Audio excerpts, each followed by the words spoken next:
I have some exciting news. I'm releasing my first ever miniature. The Great Griffin Troll is available now at Ramshackle Games. This is a really big deal for me, and the fact that it is hand sculpted and hand cast I think is really important. In this video, I'm going to base and paint this mini to the best of my ability to get it ready for the launch. Let's get started.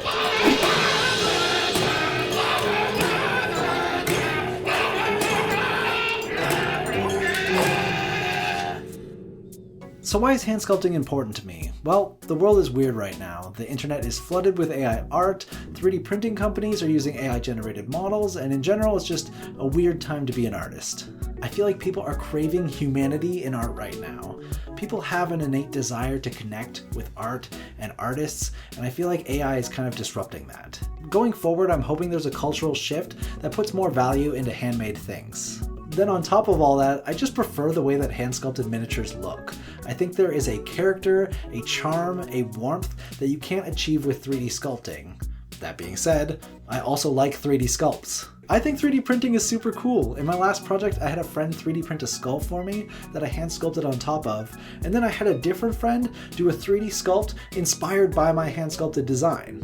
We live in a really exciting time with access to technology and communities that make collaborating more accessible than it's ever been, and I really want to lean into that. The idea of being able to sculpt something and then immediately distribute it throughout the world is really exciting, but I think there's something romantic about the process and story behind hand sculpting and hand casting something. Once I was done sculpting the model, I made a box, I packaged it up, and I sent it off to the UK, where Curtis made the molds, is pouring them and then sending them off to you to paint or kit bash and just finish the story. There is a real physical connection happening between every stage of this process, and I think that's really special. Seeing multiple copies of something I hand sculpted was surreal. The details are crazy. They look like real minis. They are real minis. I was super nervous to get this back from Curtis because I thought with some time apart, I might not like the model anymore. Something that held me back from doing this earlier is I felt like the first model I release should be the best thing I've ever made. But that kind of perfectionism not only got in my way, it got in the way of people interacting with my art. Also, you'll never know what the best thing you ever made is, and you won't know what thing you make is someone's all-time favorite thing, so let them have it. I've been working on GOBLANDS for a year now, and when I look up at everything I've made, I don't think, oh, look at all these things that I could do better now. I look up and I think, look at all these cool things I've made. Something I've been thinking about a lot is the phrase, you get what you put into things. Historically, I've not enjoyed painting minis. Most of the time, I wish I could just go from sculpting and kit bashing to having a fully painted model. But if I go into painting with that mentality, of course I'm not going to have a good time.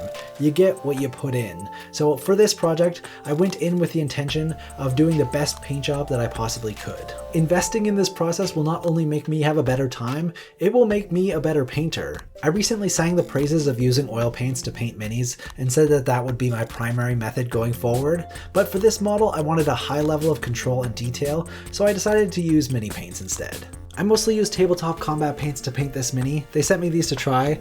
They were definitely high quality and fun to use, but for me, I have a very whimsical style and I prefer really bright colors. If you paint in a more grimdark style, I would definitely recommend them though. They sent me these paints for free, but they did not pay me to say any of this. While choosing colors to paint this model, my goal was to create constant contrast.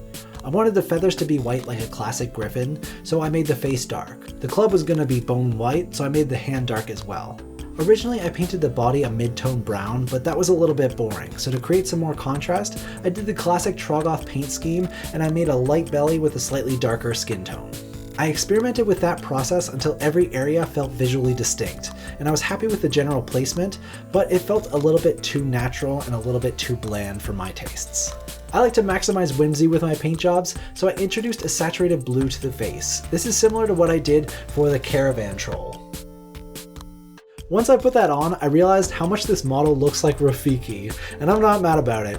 The whole time I was working on it, I was wondering why it felt so shaman-y, and that is 100% why. After adding blue around the eyes and beak, I decided to lean into the baboon thing and give this guy a shiny red butt. This added a bit more contrast and was also just really funny.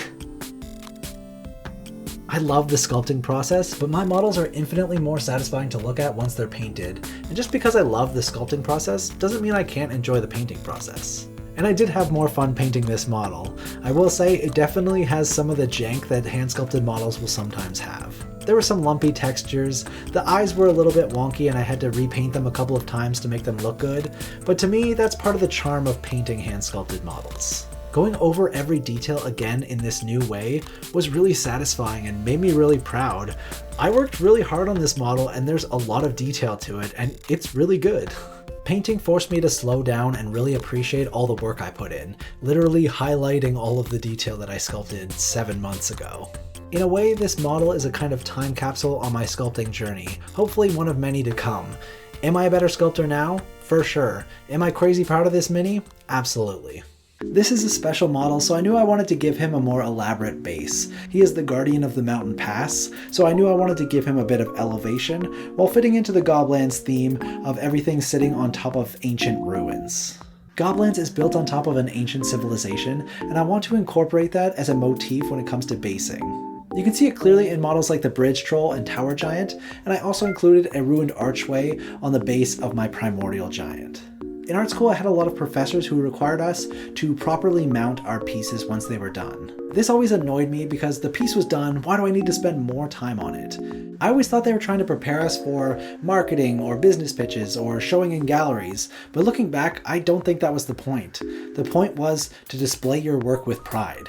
It was for us so that we could take a step back, look at our piece and go, wow, look, I made that.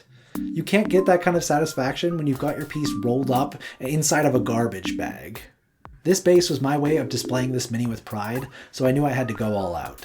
As I was working on this, I was getting excited, wondering what people are going to do with this model. Knowing that something I made is going to end up in someone's warband or armies, that people are going to paint it or kit bash or do something that I can't even imagine is so exciting. You get what you put into things, and that includes the community.